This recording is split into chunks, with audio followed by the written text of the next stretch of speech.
Hey Growing Zone kids, it's Pastor Jason. This week's catechism question is number 21, and it says this: what sort of redeemer is needed to bring us back to God? And the answer is one who is truly human and also truly God. You know, a long time ago I was at a restaurant and I had a great meal with some friends and family, and then after we were done, the waiter brought out this big cart full of desserts. It was just this huge tray full of desserts. There was cake and pie and ice cream and brownies, just everything you could think of. And they looked really, really good. But guess what? None of those desserts were actually real. They were just pretend. They were just to show you what kind of desserts they had. So if you wanted one, you would say, "I would like that one, please." And then they would go make the real thing for you. But can you imagine if you picked one from the tray and they gave you that one that was just pretend? You'd be disappointed, wouldn't you? I know I would be. I would want the real thing. I would like a real slice of chocolate cake. But if you just get a pretend one, that's not good. You want the real thing. You want the true thing, don't you? This week's catechism question teaches us that Jesus is the real thing. He's truly human and he's truly God at the same time. You know, there are some people who think that Jesus was really fully and truly God, but he just looked human. Or that Jesus was actually really human and he just kind of thought he was God. But you know what? Jesus didn't just look like human, and he didn't just pretend to be God. Jesus was truly God and also truly human. You know, the Bible tells us that Jesus was born at that first Christmas time. He was born to a real mom. He was born a real baby. He had to grow up and he had to learn the things like how to read and how to write and how to talk and how to walk. Jesus got hungry and he had to eat. He probably stubbed his toe once in a while and he got hurt. Jesus was really, truly human, just like we are, and he went through all the things that us humans go through. But you know, there are some people who don't really believe that Jesus was truly human. What they think is that Jesus was fully God and he just looked like a human, kind of like those desserts on that tray that I talked about. But that's not what the Bible teaches us. The Bible teaches us that Jesus is truly human, 100%. Not just a little bit human, but all the way, fully 100% human. And maybe you're asking, well, why is that important? Why is it important that Jesus is actually human?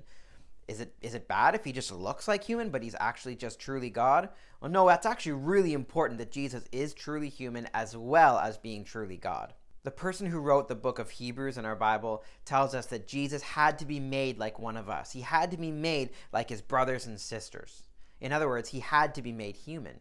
And he did this for the very important reason that we've already talked about on a bunch of these videos. He did it because he needed to be like one of us to take our place, to take the punishment that you and I deserve. Remember how we talked about how in the Old Testament, God let animals take the punishment for our sin, and the animal got to die instead of the person, and God's anger and wrath went onto the animal instead of the person? But we also talked about how this had to happen over and over and over again, because we know that, and God teaches us that animals are not good enough to take the punishment fully for us humans. No, what we needed was another human. We needed one who is truly human to take the punishment for us. If Jesus just looked human and pretended to be human, it wouldn't have worked. Jesus needed to be truly human in order to take the punishment for our sins when he died on the cross. And when he died on the cross, and you've heard me say this before, when he died on the cross and took our sin, he gave us his righteousness. He gave us his favor with God, and he gave us a good relationship with God. Remember, he's our Redeemer. He fixed our relationship with God by dying on the cross for our sins. And Jesus needed to be truly human in order for that switch, that fix, to work. Okay, so Jesus is 100% truly human, but he's also 100% truly God. He's not just part God, he's fully and truly God. And I know this is a little confusing, but that's what the Bible teaches us, that Jesus was truly God and he's truly human. He wasn't just pretending to be God, he actually is God. And just like there are some people who think that Jesus is God and just looked human, there's also some people who think Jesus was just human and pretended to be God. But again, that's not what the Bible teaches us. The Bible clearly teaches us that Jesus is God. One part in John's Gospel where Jesus prays for himself right before he's about to die on the cross for our sins. And he's talking to God and he says, "God, I'm ready to get the glory back that I had with you once before the world began."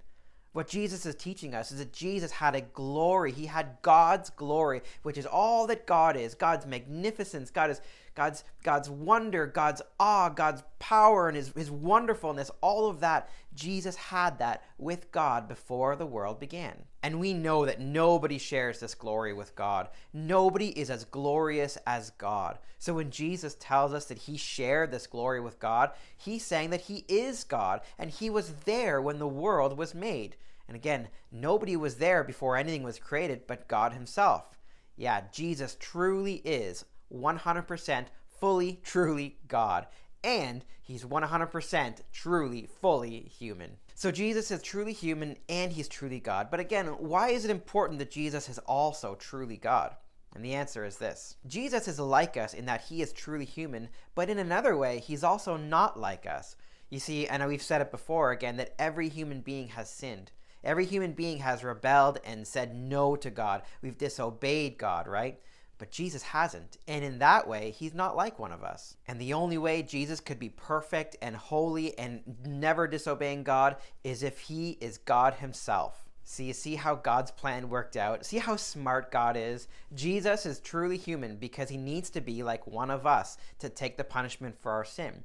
But he also needs to be truly God to be perfect and not like one of us, so that his sacrifice, his gift of dying on the cross for our sins, could be perfect and acceptable to God. That's wonderful, and that's good news.